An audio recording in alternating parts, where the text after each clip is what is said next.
अस्सलाम वालेकुम everyone. Welcome to learn with Asif Iqbal. आज मैं आप लोगों को गाइस बताने जा रहा हूँ कि आप लोग जो नेम सर्वर्स हैं वो डालते कहाँ पे हैं। ठीक है जी। पहले जैसे कि मैं आपको सब चीज़ें स्टेप बाय स्टेप बताता आ रहा हूँ, तो लास्ट वीडियो आप देखेंगे तो आपको पता चल जाएगा, उसमें मैंने नेम सर्वर्स के बारे में सारी चीज़ें बताई हैं। ठीक है।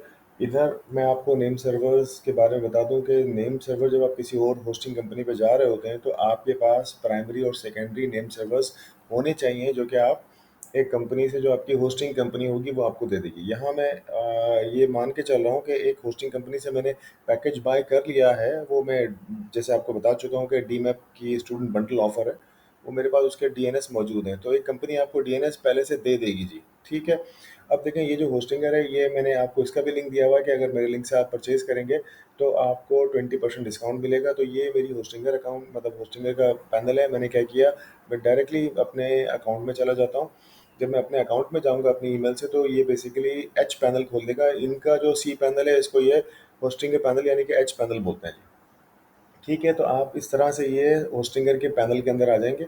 अब आपने करना क्या है, क्योंकि हम डोमेन की बात करें, होस्टिंग ये भी देता है, होस्टिंगर भी होस्टिंग देता है। जब आपने होस्टिंगर की होस्टिंग इस्तेमाल करनी होगी तो वेबसाइट में जाना है।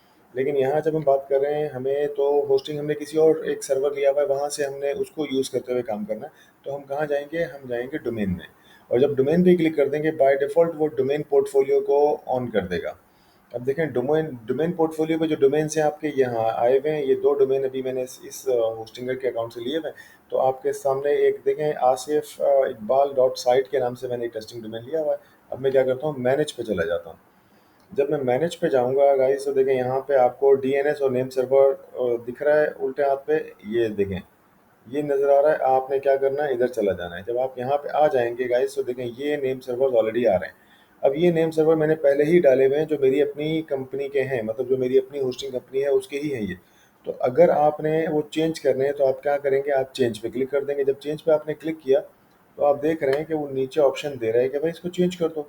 जो आपको दो प्राइमरी और सेकेंडरी, ये पहला वाला जो है ये इसको प्राइमरी कहते हैं, दूसरे वाले को सेकेंडरी कहते हैं। जो भी आपको देगा होस्टिंग कंपनी वाला, तो आपने क्या करना है, इनको अपडेट कर देना है, यहाँ पे डाल देना है और लास्ट में जाकर इसको सेव कर देना है। That's it.